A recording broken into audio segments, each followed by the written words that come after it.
Okay, so right, and then we have said that the web functions are now basically given the status of a operator. So if you remember with the quantum mechanics in the harmonic oscillator, there is some ladder operators or the rising and lowering operators were there, and what they were doing when they act on the states, the energy states were basically either lowered or or upgraded depending on whether you are acting on A and A creation and annihilation. So we mimic the very similar idea, but now the fields are given the status of the operators. بس أنا خلاص لقيت شات نظرتها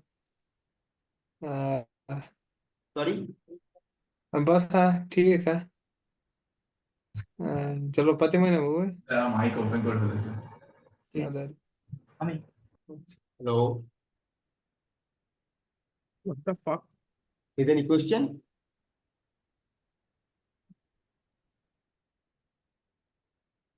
Okay. So yeah. Sir, writing anything? Yes. So there's some noise that comes. I was wondering if there are some questions or not. No, actually, if you're writing anything, I can't see anything. No, I have not started writing. I have not started writing yet. Oh, okay. That's fine. Yeah. So I'm just summarizing what we discussed last time. So I have not written yet. Okay. So now, so this is basically based on what we discussed last time. So I'm just summarizing that. So if you have that earlier note, you can, really connect, or if you have gone through that, you really connect what I'm saying now. So now, after giving the status as a field operator, so those field operators will act on the states and those states, and from there we can actually really describe the creation and annihilation of quantum fields, or the excitations we'll call the particles. So that was the idea we learned last time. And also we understood the meaning of the quantizations using this equal time commutator, and I have mentioned what is the meaning of this equal time commutator and so on. So now today, what we'll start with basically something called the unequal time commutator. Okay. So now we can see I have written something on the screen. So if you have not yet got that, please let me know.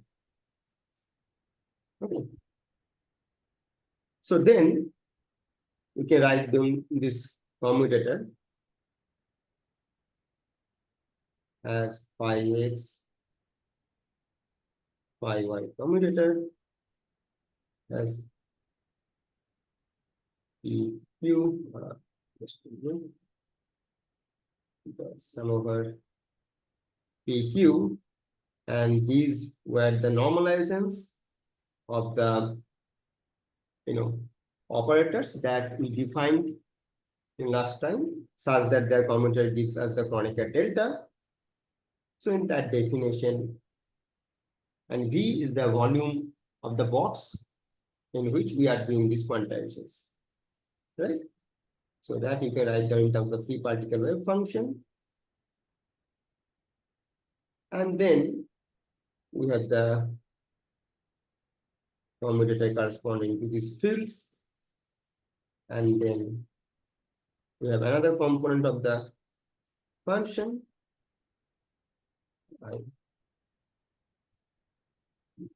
Y, and then you have a dagger P, A, Q, right? So this is the commutator you can write down depending on the mode expansion that we did last time. So now if you employ this commutator, which is proportional to delta PQ, what you can write down this quantity as Q P naught V e to the power I P dot x minus y minus e to the power I P dot x minus y. This one, right? Now you can write down this in terms of the continuum case, and then in that approximation, you can write down this as a Q P naught e to the power I P dot x minus y minus I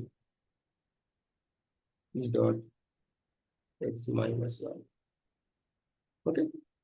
And now you can see that this actually connects two different space-time points. One is x, another is y. So that's why this is called the non-local. And this is a propagation. So this is the Green's function, what you are familiar with, right? So in other words, if you just want to write down the delta x, so you can write it down minus I by 2 pi whole cube d2p by twice p naught to the power I p dot x minus I. Okay. And this was introduced by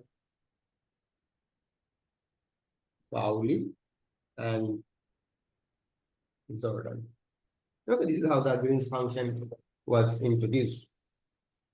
Now we'll spend some time to understand this quantity, and we'll see why this is important in our context. So what the first property about the delta of x is that it is a Lorentz invariant quantity. Okay, what does it mean? That it means if you perform this kind of transformation, okay, meaning x nu, okay, and then you will find out that delta x prime is equal to delta x. Okay. So yeah, is there any question?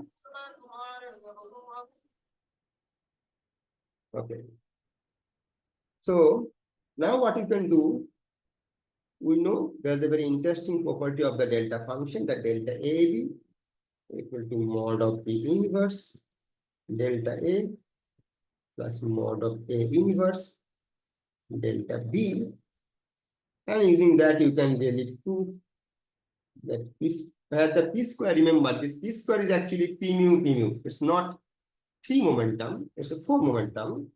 So this you can write down 2 p square plus m square, where this p and there's a bar here is the 3 momentum.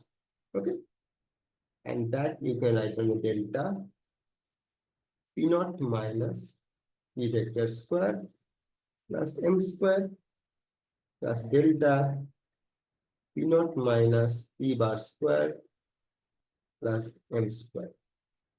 Okay. So now, so this delta function can be decomposed into these two delta functions here with defined arguments. Now let's make a point here that this delta function is non-zero when your p naught is greater than equal to m, and this is non-zero when p naught is less than equal to minus m. Okay. So now you can see this is already defined in two different domains here. And just to connect them, we need to define something called the theta functions. Okay. Now, what is the definition of theta function? That this is equal to 1 when p0 is greater than 0, and this is 0 when p0 is less than 0. Okay. So now, if this is if this quantity is a Lorentzian quantity to define, then you have to show that these are basically these two different domains are Lorentz invariant individually. Okay. So to combine them, we introduce another epsilon function in this way, theta p naught minus of theta minus P naught, which you can define as P naught by mod of P naught. And as you know, the mod of x is x and x is greater than 0. And the mod of P naught is minus P naught when x is less than 0. Okay. Now these two quantities, theta P naught, delta P square plus M square, and also we have another quantity epsilon P naught, delta P square plus M square. These are basically all Lorentz invariant quantity. Okay. So then we can start computing this quantity d for P. So d for P is what? It is actually the measure in the momentum space, but it's a 4-dimension measure. Okay. We have a P naught, delta P square plus M square into the power I P dot. So now you can see each and individual quantities that I have written here are basically Lorentz invariant. So this whole structure is basically Lorentz invariant quantity. Right? So this using the property of epsilon P naught and delta P square plus M square that we have just briefly outlined few minutes back, we can write down this quantity as d P naught dqp by P square plus M square, then delta P naught minus P mod square plus M square minus delta P naught plus P mod square plus M square. And then accompanied by e to the power I P dot x minus P naught x naught. Okay. So what we do now, after that, we perform the integration over this P naught, if we can perform, and then we should be able to show that this quantity is actually can written as d2p by 2p naught to the power ip dot x ip dot x with your p naught equal to p bar square plus m square. And this is a positive definite quantity. Okay. So this is the delta of x, if you remember. So that means either we can write down delta of x in this particular form, or we can go back in a 4-dimensional measure in this particular form. We can represent this. These are the two equivalent definition of delta of x. Now another property you can easily cross-check. The delta of minus x is equal to minus delta of x. That means this is basically like an odd function in the 4th dimension. Okay. The third point, if x is space-like, that if x is space-like, what does it mean? It implies that x bar square greater than x naught square. If x is space-like, then delta of x equal to 0. And that is very important because then 2 points which are separated by a space-like separation, okay, they cannot be communicated here. So that's why the delta x, which actually if we think of with the Green's function or carrying something information or the message from one space-time point to another space-time point, then we cannot do that thing. No? So that's why delta of x equal to 0. So, and that's very easy to check actually. So if x is space-like, then you can choose a point x0 prime equal to 0. So then your x prime is x bar prime 0. And then it can be transformed into through the special Lorentz transformation. Okay. Let me call it a special Lorentz transformation into another point, which is this quantity, and using the odd function property, which you can write down as delta of prime to delta of minus x prime into minus of x prime now equal to 0. Okay. So the consequences of this that phi of x is the two fields, and one is defined at the space-time point x, another is defined at a space-time point y. Then this commutator is 0 if x and y are spatially separated. Okay, and this is we call the microscopic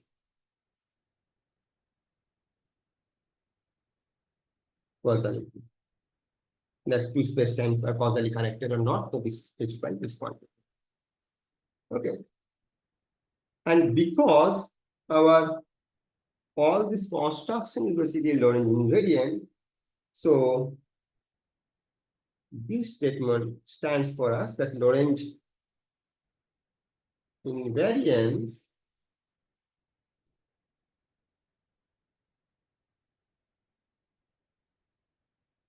guarantees the commutator is independent of the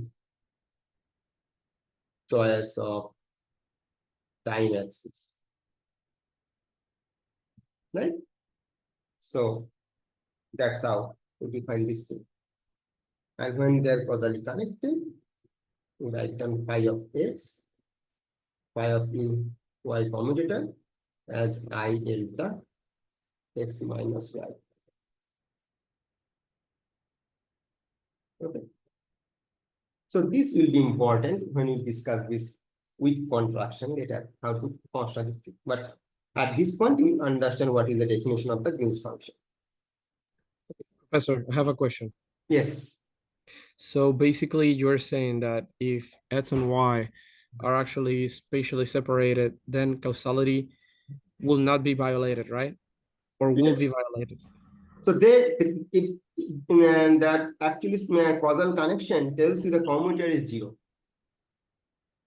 But if like if we have a space-like separation, Mhm. then simultaneity cannot be, well, simultaneity can happen, right? That's what intrinsically this means, that we can define a reference frame in which simultaneously we can measure phi of x and phi of y, right? Yes. Yes. But if you can define, if you can really measure the fields, that's a different question. But phi of x and phi of y, okay, their action will be independent to each other. That's what the commutator means. Their order is Okay. important, right? So whether you act phi of x first or phi of y later, or the vice versa, it will not matter. Okay, so it won't matter. That's hence they commute. Yeah, hence the commute, yes. Okay, thanks. Okay. But will work, of course, when they are not spatially separated. So basically, phi of x, phi of y commutator is basically defined by this Green's function. And this is what we define later, not yet, but later as a propagator. Okay. And that's where our next property of this delta comes into the picture, that this delta of x satisfies the Klein-Gordon equation. Gordon equation. So if I define the Klein-Gordon operator as kx, so kx upon delta x as box x minus m squared delta of x equal to 0. So in other words, you can expand this relation and then find out that phi of x, phi of 0 equal to 0. Okay. So we have another interesting property that for x not equal to 0, our delta x is 0, but delta x naught of delta x is three-dimensional delta function. Okay, and that's the phi dot x and phi dot here is minus del q x when x not equal to 0. So these are all derived properties I would suggest. Okay, so from there, using this property that the way, so this should follow and consistent with this definition of the delta is either this or this. So all these properties you should be able to derive from there. Okay. So now let's talk about some other invariant functions.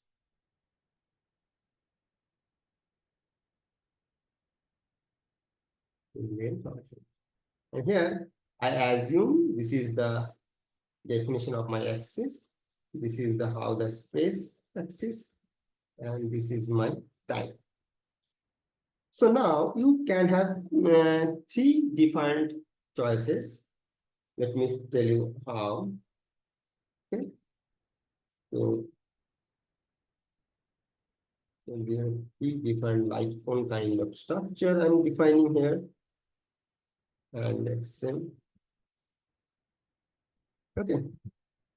And when I'm defining the delta x, it actually encapsulates all this region. So all the region outside this light cones are not accessible to us. I'll define something called the retarded Green's function, delta Rx. I'll define it. There we'll see we can access only this regime. And then we'll have something called the advanced Green's function, where we reach out to this thing. So now from pictorially it is clear that delta of x has information about the retarded one and the advanced one. And you'll see how that information we can extract.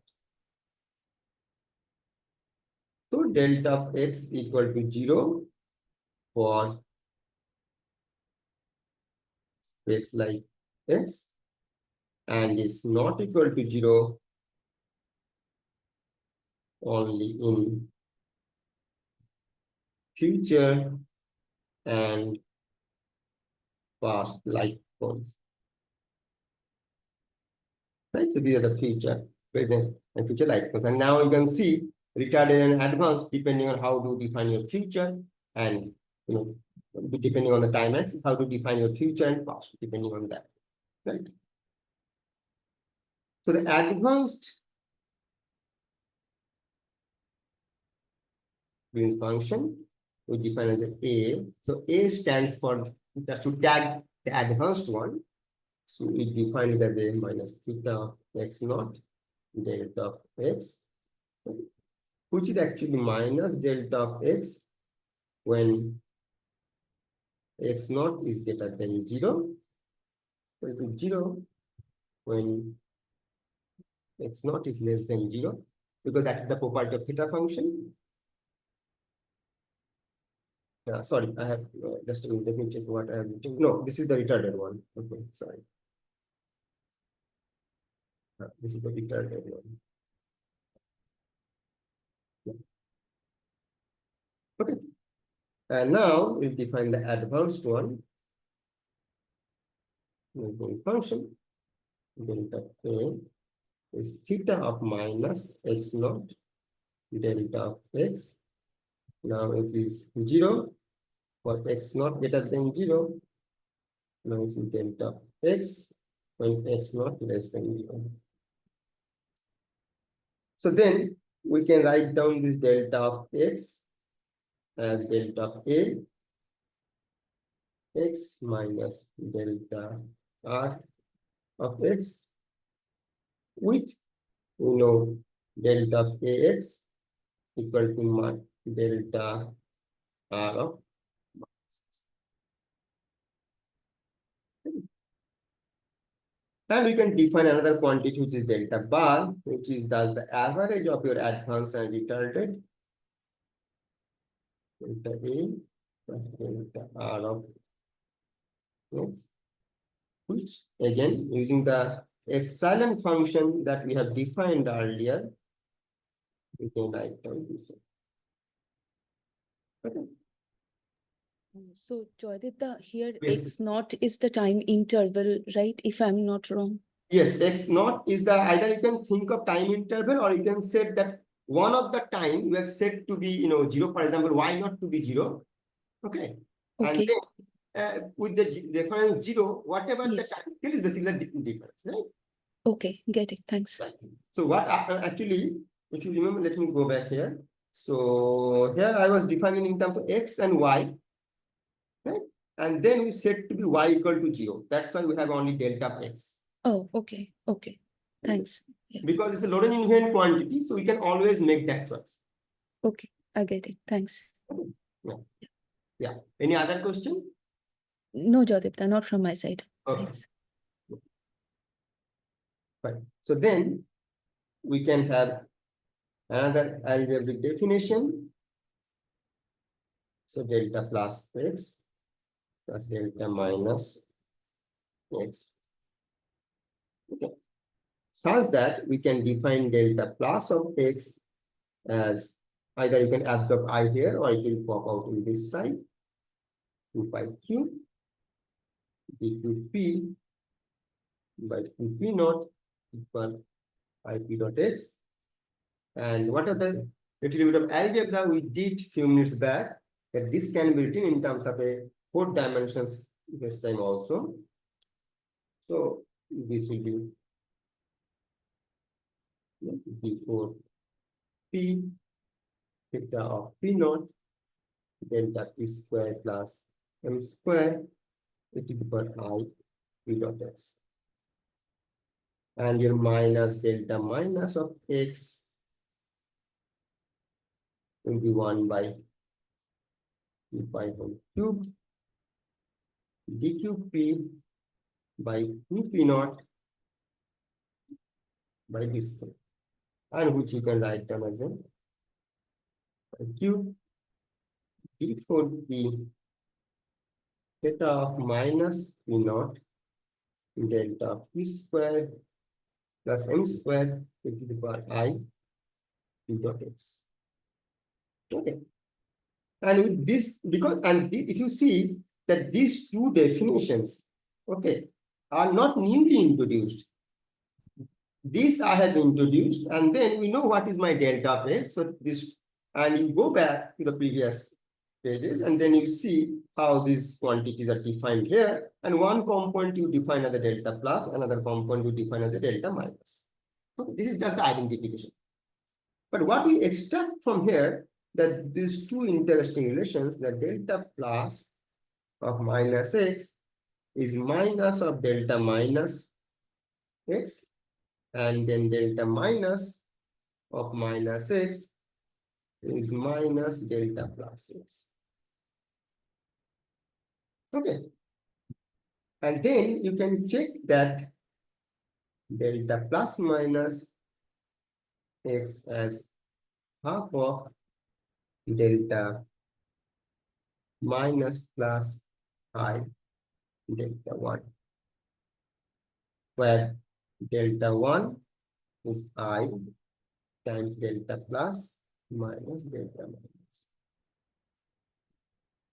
And these structures get, so these we have defined. The reason is, depending on what kind of coordinate system you are choosing, sometimes you work in a light-form coordinate system, sometimes in different choice of coordinate system. Okay, and there the structure of the 2-point functions, or what we call the delta here, the Green's functions, that would take different kind of structure.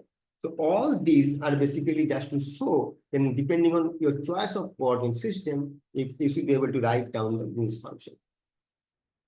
But, and then still we can use our Klein-Gordon operator on them, and then you can check these quantities, that kx is the Klein-Gordon operator acting on the retarded Green's function, or it can act on the advanced Green's function, or it can have another definition of delta bar that we have defined.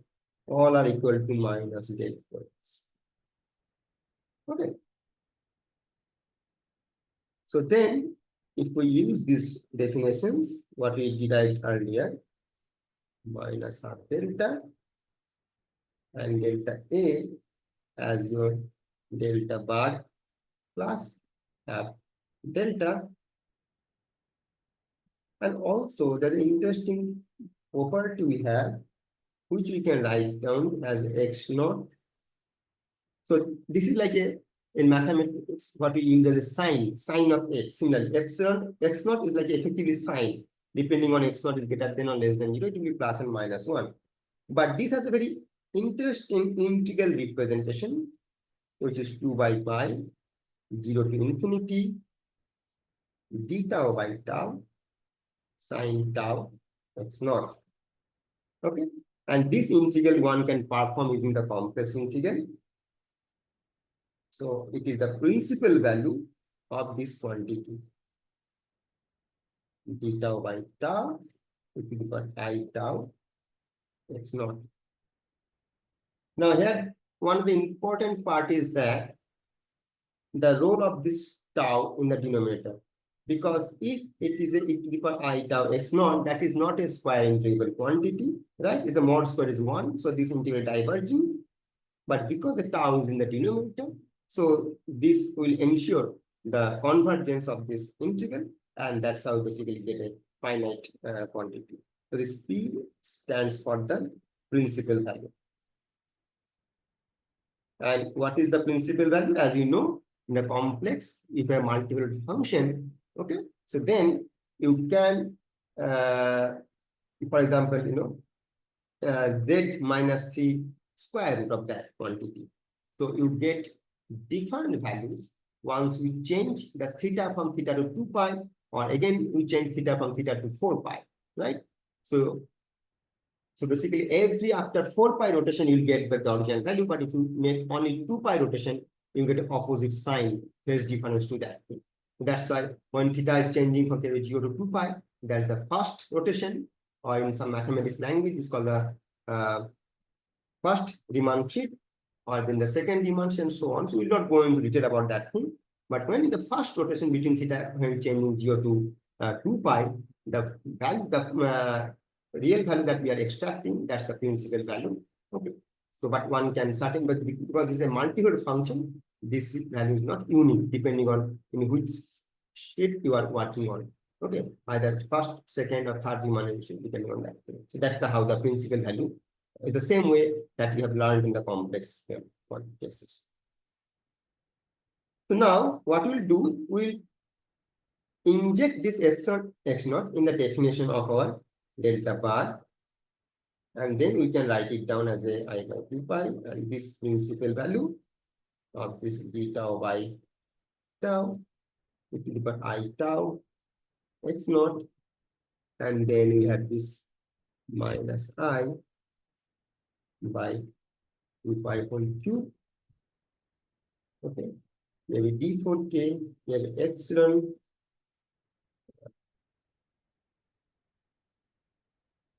k naught delta s square plus m square into the power I k dot x. Okay. And if you do that, you'll find out 2 pi by 4 principal value of d4k by p square plus m square equal I p dot x, and such that your p bar equal to k bar and p naught equal to k naught minus tau. That is the change of variable you have to do. But interestingly, in this definition now, kx acting on this delta bar of x, we can check this will come up as a negative. So this is, I'm leaving for you guys to check this thing. So finally, we can define something delta f, which is half of delta 1 minus twice I delta bar, which is your minus I by 2 pi to the power 4, limit epsilon tends to 0 plus d4p to the power I p dot x by p square plus m square minus epsilon. Okay, and that is my Feynman propagator here.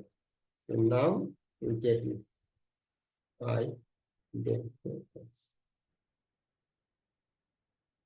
So later, when we talk about computing some kind of diagrams and so on, so we use this Feynman propagator, and the Feynman free propagator form is basically this thing. Now, eventually, if you see, this has very nice consequence. Yes. Any question? No. So now, if you see what is this quantity in the momentum space, if you want to write down, okay, because this is, remember, delta dx using the x. The momentum space, if you have to find out the propagator, you can perform the calculation same way. Then you just take you write down the equation of motion, okay, you identify your operator, and then you make a Fourier transform of that, operator, and the inverse of that is the propagator in the dual space or in the momentum space. Okay. And interestingly, for Klein-Gordon case, now you can see in this construction, there's one catch, that we first perform the Fourier transformation. That's fine. We assume that they can be Fourier transformed. Even that is guaranteed. The another thing which is not guaranteed here, that whether we can perform the inverse of that operator. For Klein-Gordon case, we can perform. And when we talk about the QED or the quantum electrodynamics, and to calculate the propagator for the photon, then you see the inverse doesn't exist until you do something, right? So taking the inverse of this operator is not always guaranteed. It has to exist, or we have to modify our Lagrangian, okay, or the equation of motion. When we talk about, then we have to add some quantities such that we can take the inverse of the operator. But eventually, if we can take the inverse, okay, so that will behave like a propagator in the momentum space. Okay. Yeah. Up to this part, anyone has any question?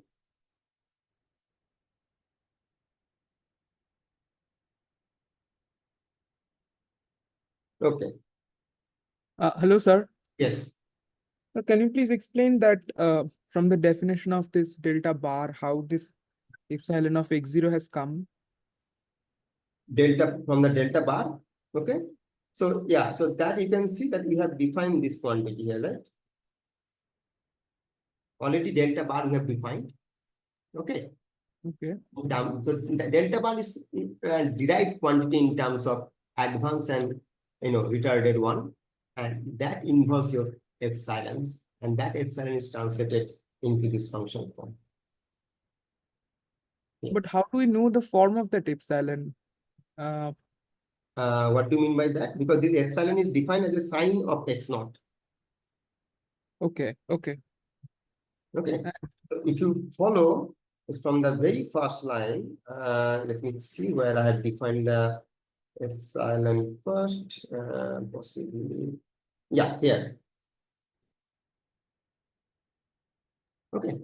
Okay, sir. I understand. Thank you. Okay. Joydipta, can we get a bit insight that under what circumstances or boundary conditions one uses this delta R, delta A, or delta F? I mean, if Okay, so you have already forget about the quantum field theory. In the electrodynamics, when you do, right? Mhm. There also you get these retarded Green's functions and the Yes. advanced Green's function. So the mathematical idea is basically the same. Yes. So Only thing I'm- basically now that those Green's function there were connected. So that is the idea. So let me spend some time here. So the Green's function is a mathematical construction, right?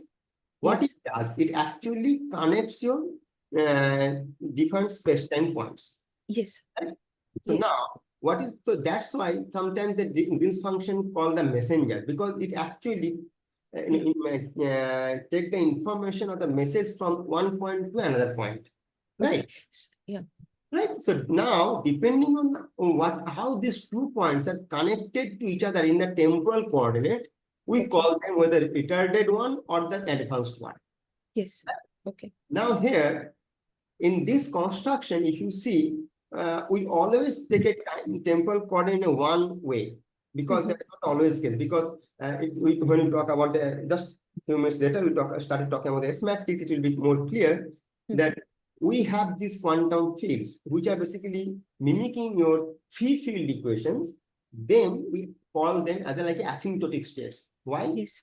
Because they are free from any kind of interactions, right? Right. So then, when we have some kind of local interactions or the potential, and those fields are close to that, they started interacting with them, right?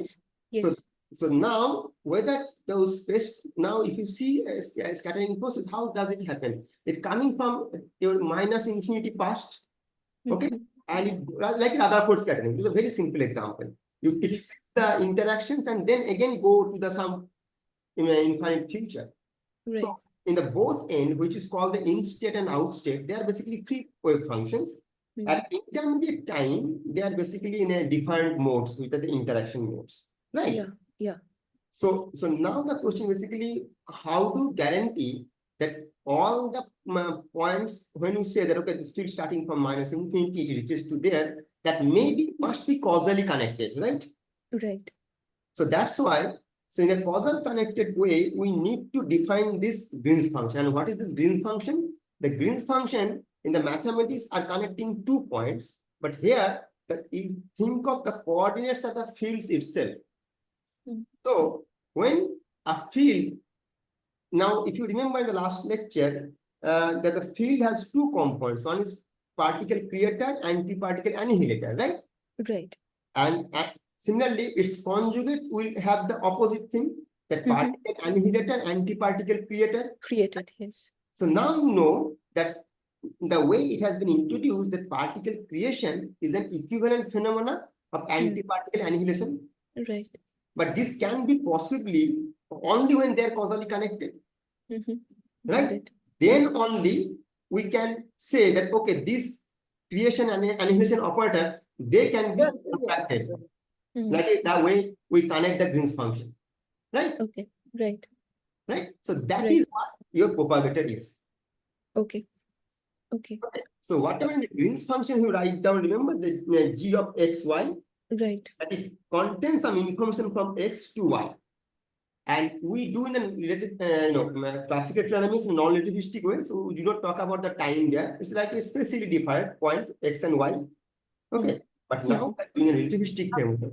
So all our points are basically our space-time points. Okay. I get it. Thanks. Okay. So now, but only thing is they have to be causally connected. Yes. I Otherwise, get it. otherwise, as I mentioned earlier, that phi of x and phi of y, they don't, bother about each other unless they're causally connected. Right. Then and if they don't bother about each other, they cannot just carry the information from one point to another point. So True. that part tells you basically physically your Green's function is 0. Yes. That I get. Okay. Thanks. Okay. Okay. Yeah. Okay. And as you know, then that all these definitions of defined representations are based on whether how to define your, you can define your x, y, z, and t, right?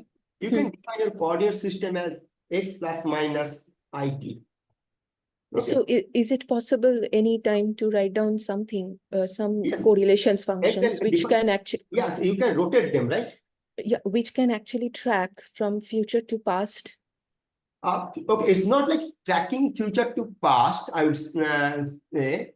It's basically the Green's function, generally Green's function in a light cone, they have both the information about the retarded one and the advanced one. and Yes. the advanced one. Okay. Yeah. But in a particular phenomena, you use one of them. Okay. I get it. Okay. Yeah.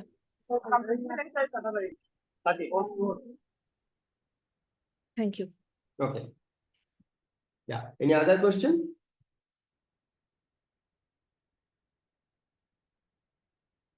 So the concept of the propagator is nothing new than the Green's function. That's why we repeatedly say 2-point Green's function and so on in our quantum field language also.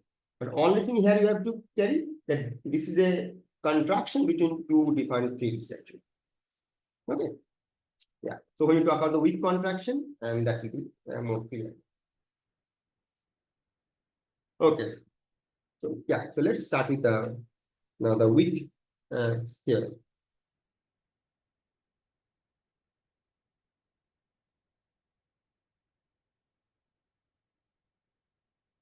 Okay, so phi has two components that I was saying repeatedly. So let me write down that explicitly. Phi alpha x, I'm defining as a phi alpha plus and phi alpha minus. This is the negative frequency mode, or you can define this as a creation operator, creation, because a new state is created, and this is the positive frequency, or you can define this as a annihilation operator. And then we define by algebraic way that annihilation means this is basically 0, and then creation means phi alpha minus equal to 0. This is exactly same way we define in the quantum mechanics. Now let's say I have an endpoint function. What is the origin of this name? So endpoint means you have n external points. Okay. So and you are defining field at each space-time points x1, x2, x3, x4 up to xn. Okay, that is how it is defined. So let me write it down in this way.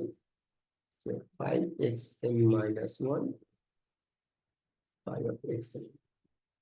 Now each field you can write down in this particular form in terms of creation annihilation operator. So you write it down in the phi plus of x1 plus phi minus of x1, and then phi plus of x2 plus phi minus of x2, and then we have a phi plus of xn plus phi minus of xn. So this is how we do that. Now, if we think of only two such points, one is x and there is y, and we define phi of x here, phi of y here. So we can calculate your phi of x, phi of y as phi plus x plus phi minus x, and then you have a phi plus y plus phi minus y. So now if we just multiply, keeping the order in mind, so phi of x, phi plus y plus phi plus x, phi minus y plus phi minus x, phi plus y plus minus x, phi minus y. Okay. So what we can write down, that phi plus x times phi minus y, we can write it down as a phi minus y, phi plus x plus commutator phi plus x, phi minus. There's nothing new, just decompose this thing, phi minus y, phi plus x will cancel out, and you'll get this term. So it's as simple as that. Nothing, no new property has been installed here. But what we know, this definition we know, this commutator phi plus x, phi minus y is p 1 by 2 p naught v px a of p, right? And this commutator is basically with the q naught v, so by q v dot y, and we have a plus. Okay. And if you calculate this commutator, what you will get? So over p, q p naught v for I p dot x minus y, and this is I del plus x minus y, right? So then what we can write down that phi of x times phi of y equal to, let me write down and then I'll explain, phi of x, phi of y plus I, then plus y. Now, what is this symbol here that I have been done? It is the same what we defined last time for the normal ordering. Normal tells you basically you put the annihilating operator on the extreme right such that you can remove those infinite, ground state energy. So now you can see the product of two fields here at different space time, phi x and phi y, is written in terms of a normal ordered plus the Green's function, right? And you can check. So it's another small homework that I can, if you calculate the expectation value of this normal ordered operator, you get 0. That is by the definition of the normal ordering, because normal order we have always the annihilation operator on the right. Okay, so it will kill the vacuum.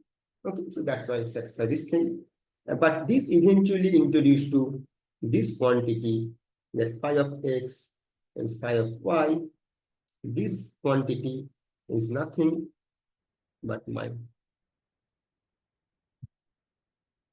Right?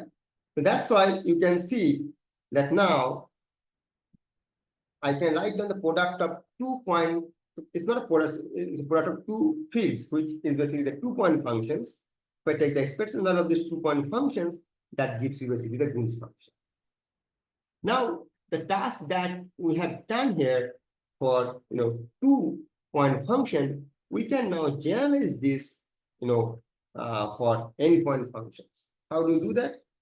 So now you can write down phi of x1, phi of x2, and then you have a phi of xn, right? And then this quantity you should be able to write it down as a k1 less than k2, k3 less than k4, and then so on. And this is a product of n by 2 Green's function, because each Green's function considers with 2-point functions.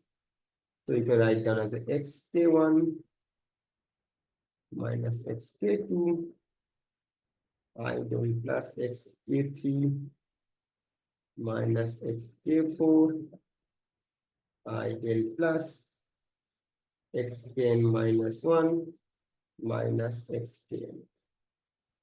And in this particular case, your n must be even, which is very important. Right? So what is the value of this expression value of n-point function when the n is odd? This will be 0, because it's very simple, because if n is odd, then you can contract basically even pair of this phi, and the n will be left out with 1 phi, and that phi has an annihilation operator, and that will basically kill the vacuum. So eventually whole n-point function product will be 0. So this is non-zero only when n is 0. Okay, yeah. Up to this part, any question?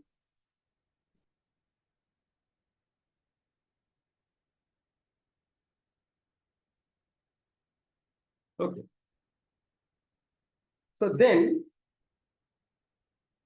what is important for our case is basically keeping this, temporal part, because if they has to be causally connected, then we need to perform this with contraction. With contraction is nothing but basically we'll see more, but this is basically this phi x and phi y. They are basically contracted here, xy point, these 2 points, like a Green's function, right? You connect your x and y. So that any arbitrary space-time point cannot be contracted. And so that's why to track them, we need something called the time ordering. Okay. So we start with this Hamiltonian, and we need to have this time ordering. Okay. So what is this time ordering? So if you think about, this one initial time here and the final time there, and you just make these, infinite number infinitely large number of slices. Okay. And then such that when you do that, you define what is your initial time, what is your final time, and then they actually, if you define the T1, T2, T3, and so on, then the ordering of the T2 is greater than T1, T3 is greater than T2, and so on. That should be respected. Okay, because if we do not respect this time ordering, then when later we'll define some kind of time evolution of the states, we cannot glue those operators, one by one. So that gluing process of this unitary evolution between this initial time and finite in the final, okay, that needs to be time orders. Okay, it's basically similar idea in the quantum mechanics when you do this time evolution operator, right? So here we have to work with the time ordered endpoint functions. Okay. So let's see how this thing works for 2-point function, and then we can generalize for this endpoint function. So this T stands for time ordering. So now we have learned already previous the normal ordering, but this is different. It's a time ordering. Okay, don't get confused the time ordering and the normal ordering. Phi of x and phi of y. Okay. So time ordering actually tells you which is the operator which is actually happening the later time, that it act on the state also in the later time in the period of the action of the operators. And how do we maintain that? By using the theta functions. So theta x0 minus y0, so phi x, phi y, is 0, and then plus theta y0 minus x0, phi y, phi x, 0. Right? So now you can see that when I'm saying that phi of x and phi of y, at this moment when you define this, we do not know whether the x naught is greater than y naught or x naught is less than y naught. We do not know that. But when you define the time ordering, so you cannot just change once you decide your x naught is greater than y naught. But we should keep the provision of both x naught greater than y naught and x naught less than y naught. So that when you time order, so that is written now into two parts. One is basically when the x naught minus y naught greater than 0, this will contribute. And when y naught minus x naught is greater than 0, that means y naught is the later time. And that's why it signifies that phi of y is brought back on the left. That means phi of y will act once phi of x acts on the state. That's how it defined. So now this quantity we know, we define as theta x naught minus y naught as a delta plus x minus y. And then this is I theta y naught minus x naught delta plus y minus x. And this together definition will give me the Feynman propagator x minus y. So that means the delta f, that Feynman propagator that we have defined earlier, it is not just a expectation value of these 2-point functions, but rather the time ordered product of 2-point functions expectation value. So that's how this, when we use in our calculation, the time ordering and all those things will automatically respected by this construction. Okay, yeah. Any question?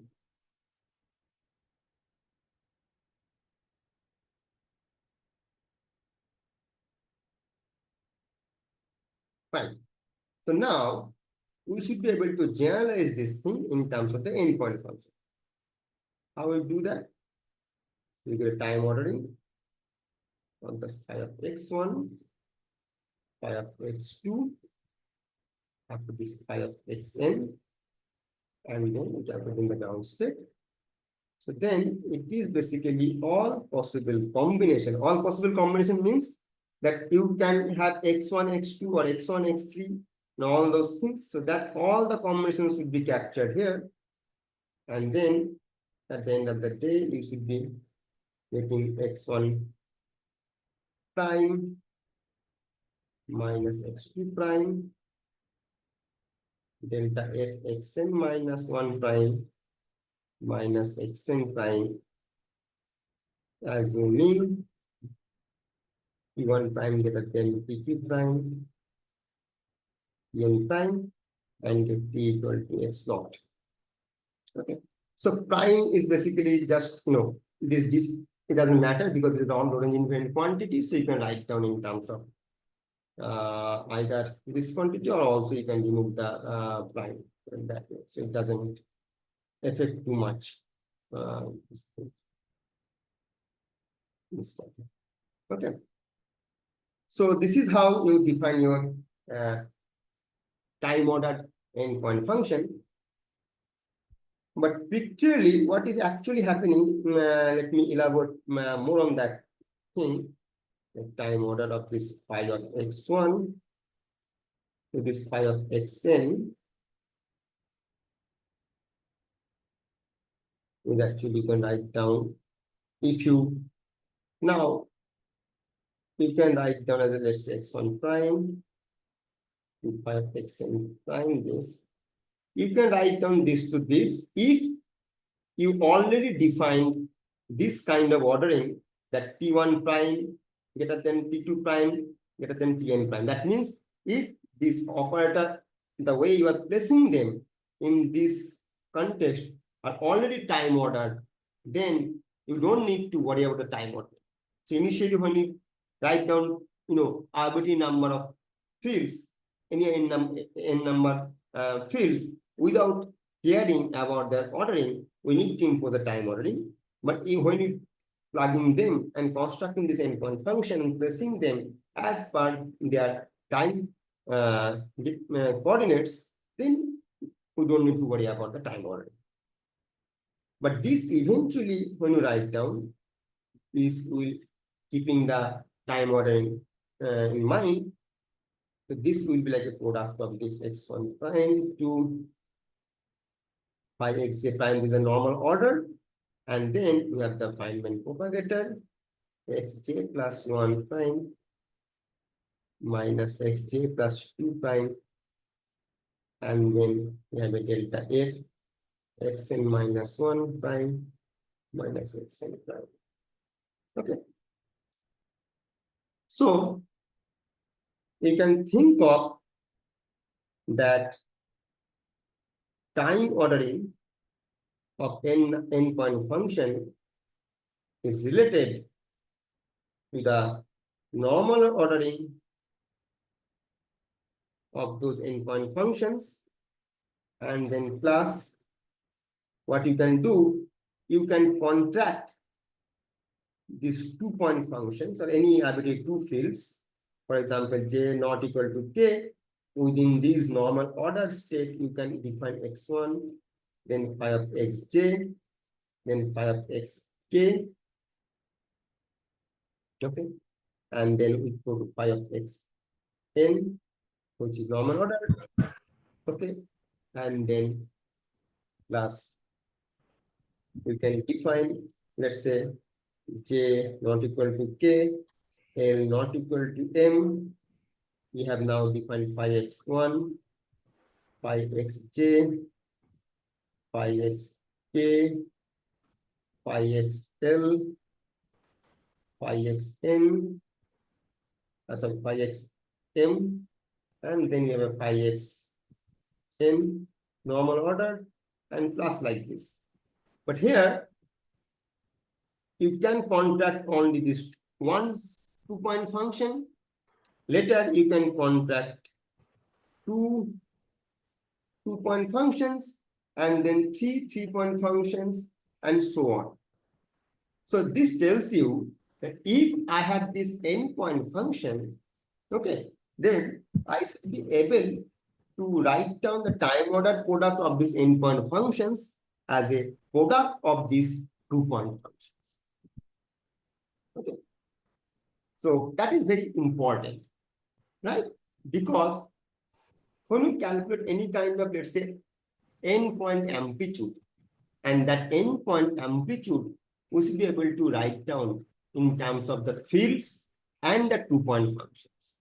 So that's why it tells you that in the scattering and all those things, when you calculate the higher point amplitudes, okay, why in that calculation, if you have the information about the propagator, which is the 2-point functions and the asymptotic states, and doing with the couplings and all those things are sufficient. To calculate the 3-point functions, okay, with or higher point functions, we do not need to, always get to know all about the n-point amplitudes, but that can be written in terms of the product of these 2-point functions, and that is a basically building block of the Feynman diagrams. Okay, so this will play a very crucial role when you talk about the construction of the Feynman diagram. So basically, at the end of the day, when you calculate some kind of process, okay, that process will give you a diagrammatic form, which is called the Feynman diagram, and then we'll see how these propagators come, and then two different space-time points are connected, and we can use our information about this Green's function of the propagator to calculate the amplitude and so on. Okay. So this construction plays a crucial role behind that. Okay. Any question?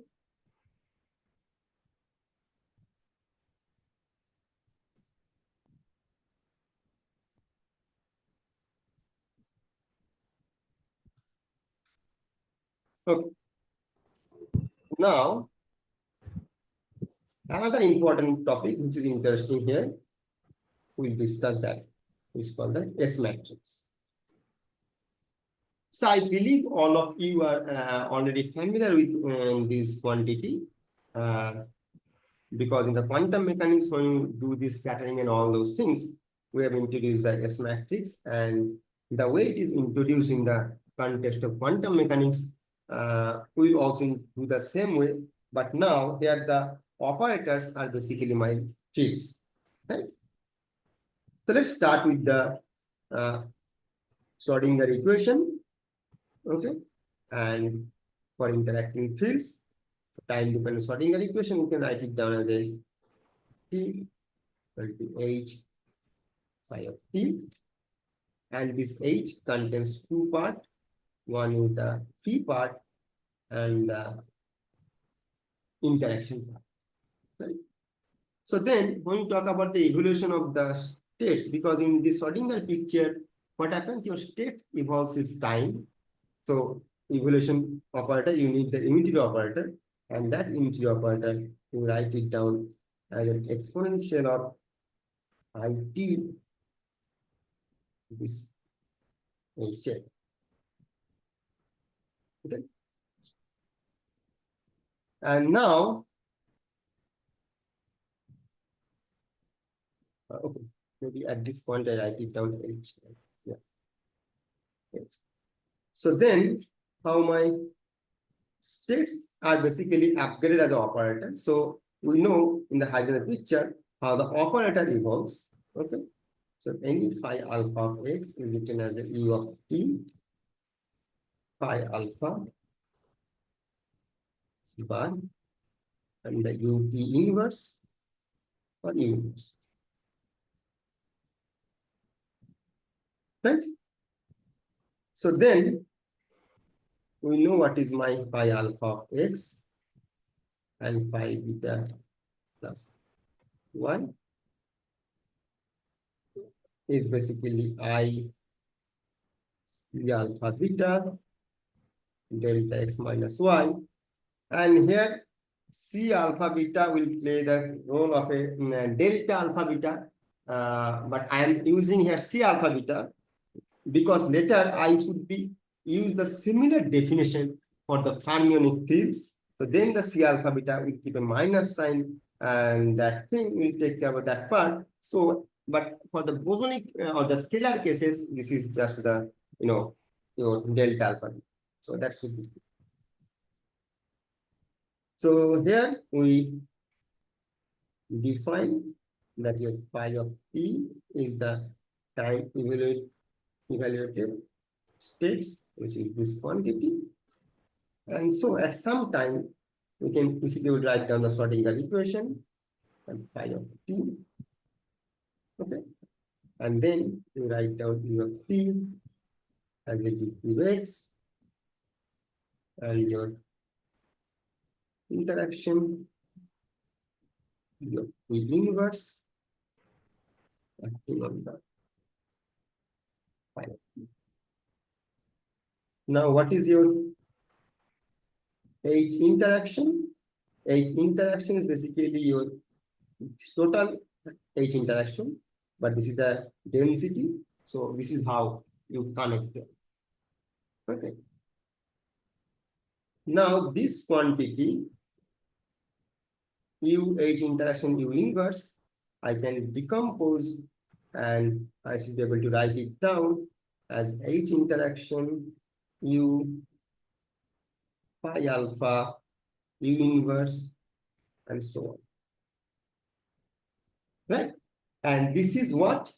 This is exactly what you do where you all use your states and operators all are evolving with time. So you have a blending of your Heisenberg picture and the Schrodinger picture, and that you call the interaction picture. So in the interaction picture, your U contains only basically your H interaction part. Right?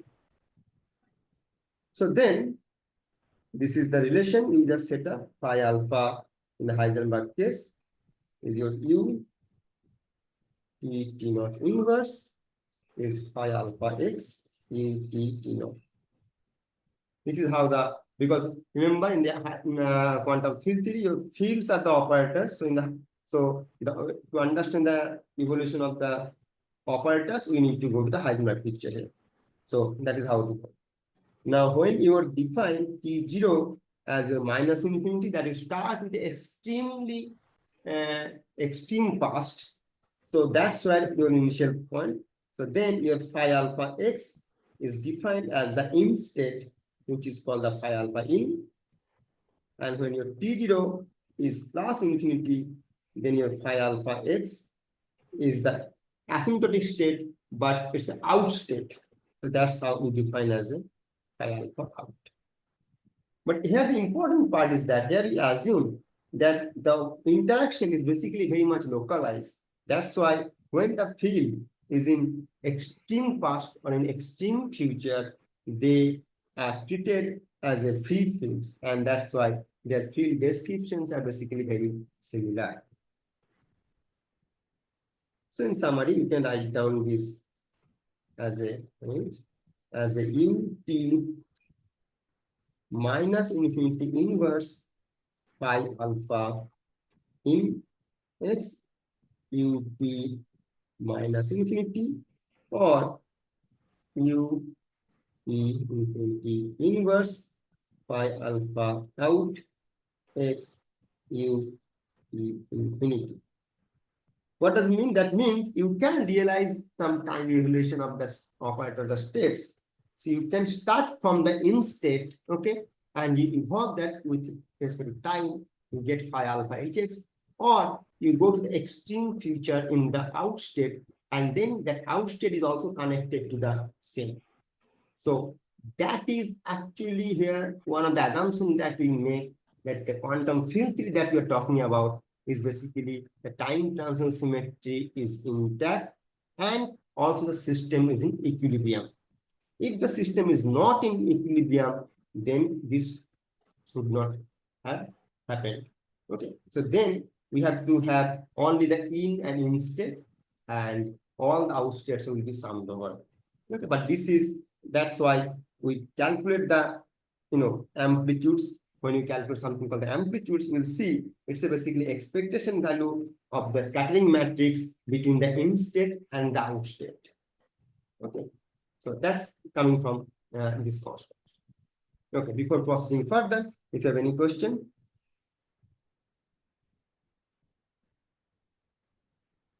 Hello, sir. Yes.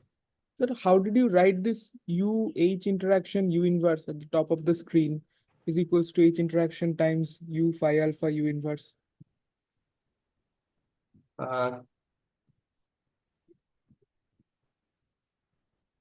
This part, Oh, sorry, this is not equal. This is an equivalence. Sorry. This is equivalence. This is not equal. So basically, H interaction part, it tells you, and this is not a product of this. Do you understand? So this is not H interaction times this. This is the H, inside this H interaction, you have the fields, right? Okay.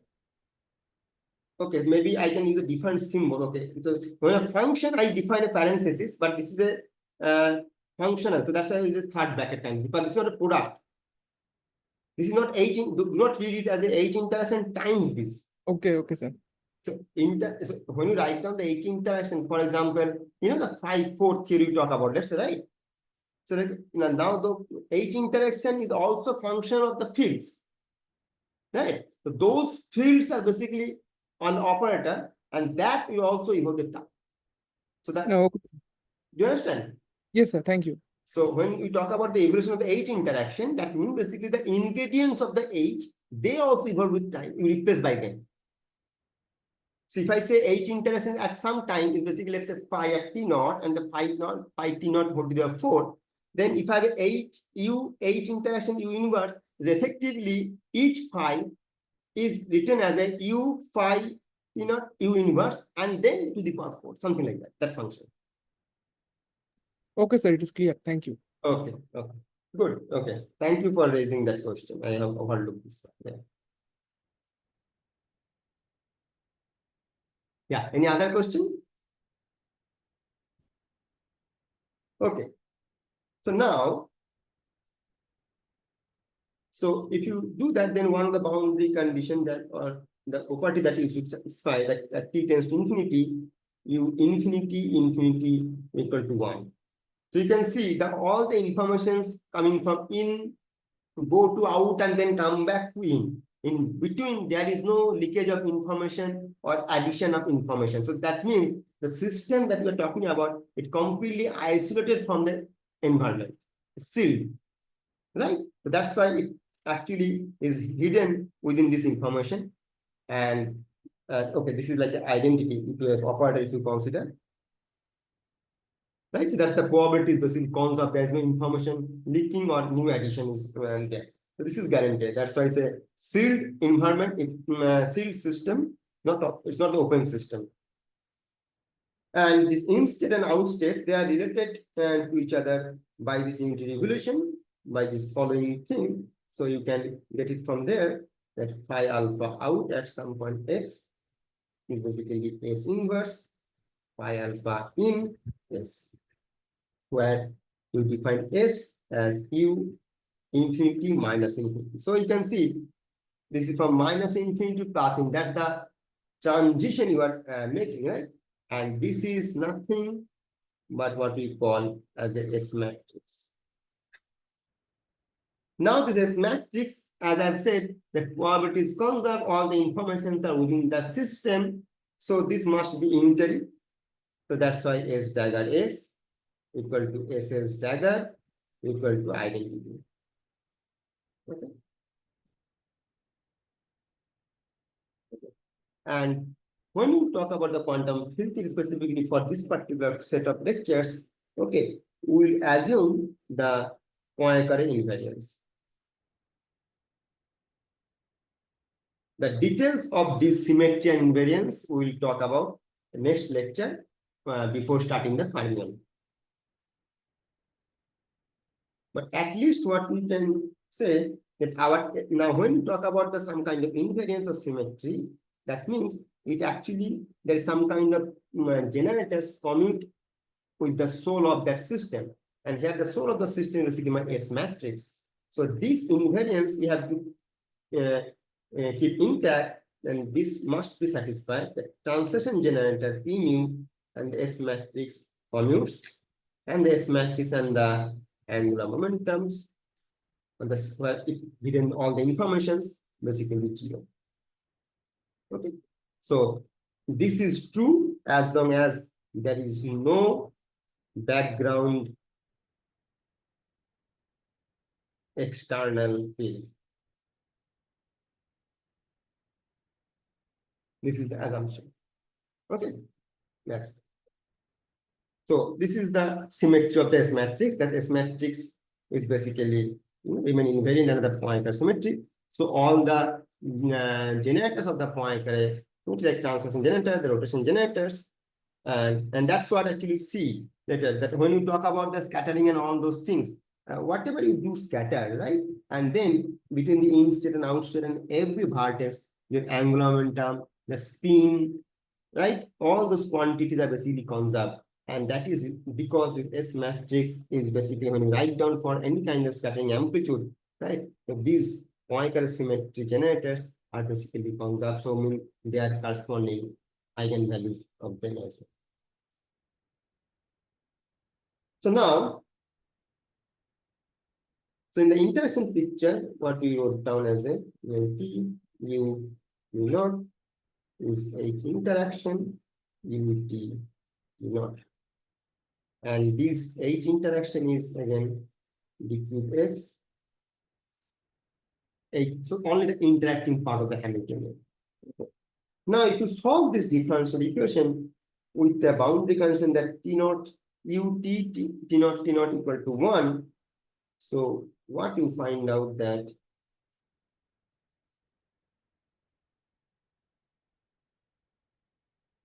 V not equal to 1 minus I U naught to T dt prime H interaction T prime U T prime T naught.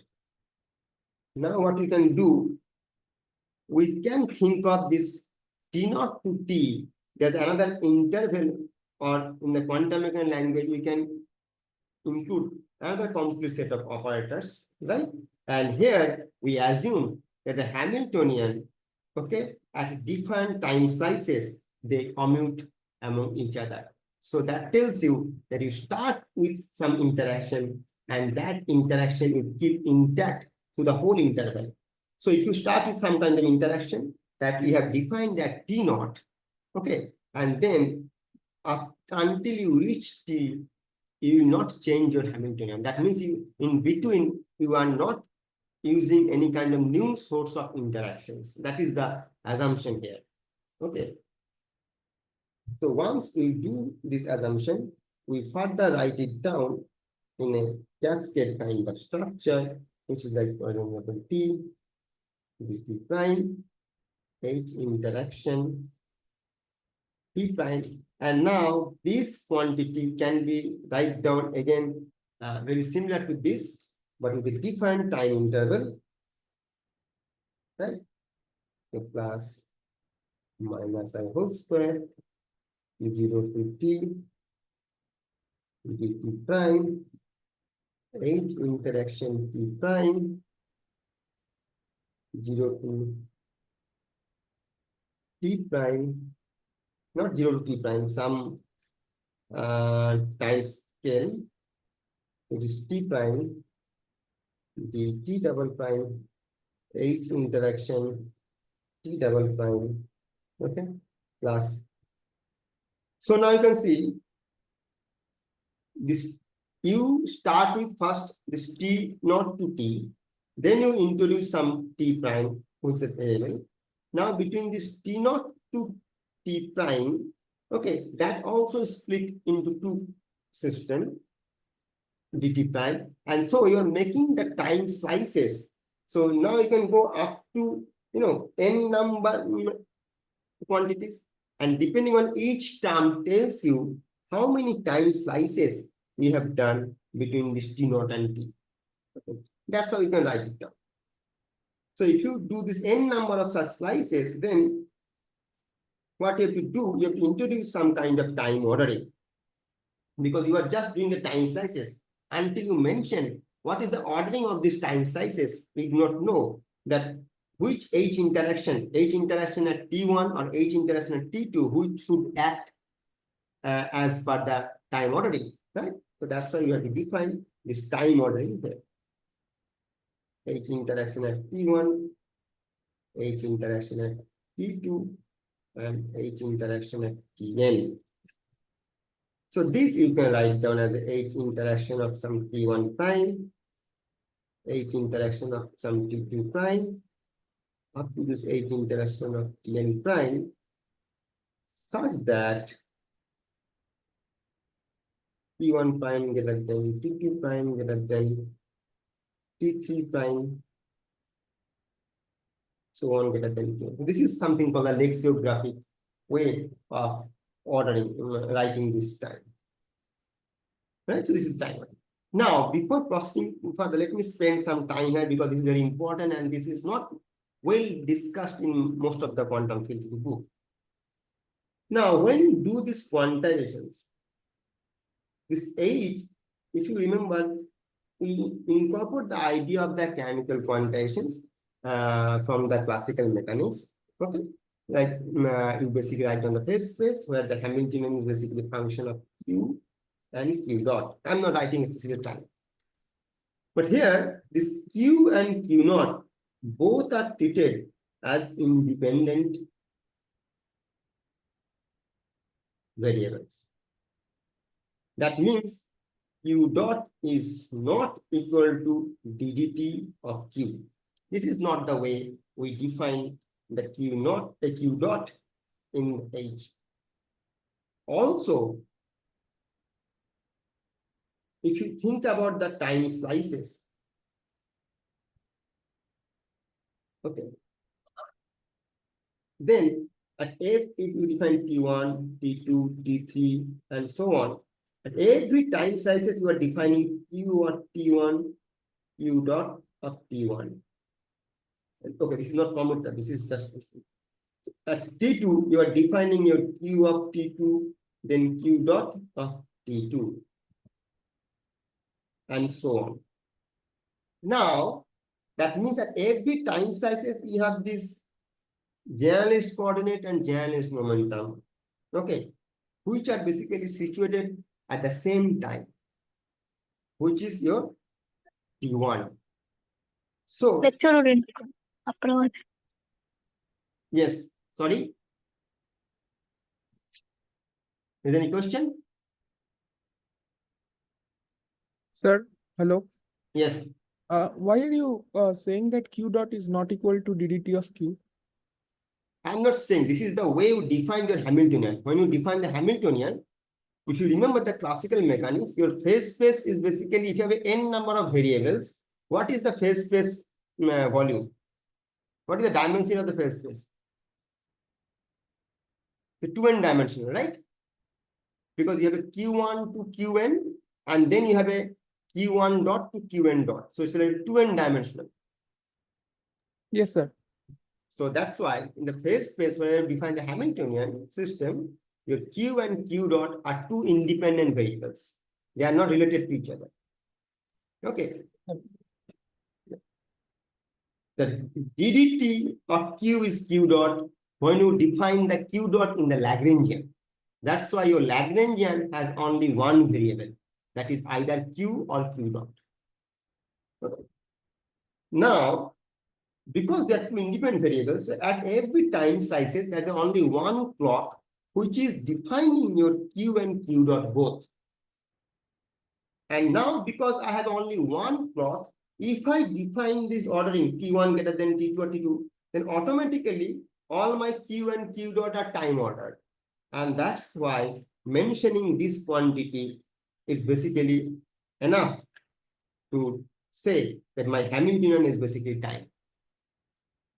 Now, as for our discussion for today, we focus on the Hamiltonian description because we started our quantization in terms of the Hamiltonian. But at some point, because we are habituated, to construct our Lagrangian first for a given system and then calculate the amplitude and all those things, S matrix and all those things, there we have to be very careful because we are using this S matrix definition in terms of the time order Hamiltonian. But the question that we should ask them whether the time order of the Hamiltonian is always time or minus of time order of the Lagrangian interactions. If it is not, then we cannot directly use the Lagrangian to do that thing. And that's why we have to be very careful. So this is just for the piece of information I'm telling you, because this is the most overlooked one thing in the quantum field theory in most of the quantum field theory books, but this is a very important one. So that's why starting from quantization to S matrix, you always should define in terms of the Hamiltonian. Because Hamiltonian definition is unique. The Lagrangian definition is not unique. Okay. One should do the time ordering. Okay. So now coming back to our time ordered quantity, we define this time ordering here, and then what we can do, we can use this property that if I have this kind of integral form, dx1 a2 x1 dx2 a2 xn minus 1 dxn, and then if I have a function which is symmetric in these indices x1 to xn, so this I should be able to write it down as 1 by n factorial a2b dx1 a2b dx2 up to this a2b dxn, and then this n. Now see, all the dx1, dx2 intervals are basically now between a to b, and we should take the advantage of that. How? Because then we should be able to write it down t0 to t, dt1, and then t0 to t1, dt2, and t0 to tn minus 1, dtn, and then you have it. I'm not writing the time order anymore because this is already time ordered. So T1, H interaction, T2, up to this H interaction again. And then we assume that this is symmetric in time coordinate.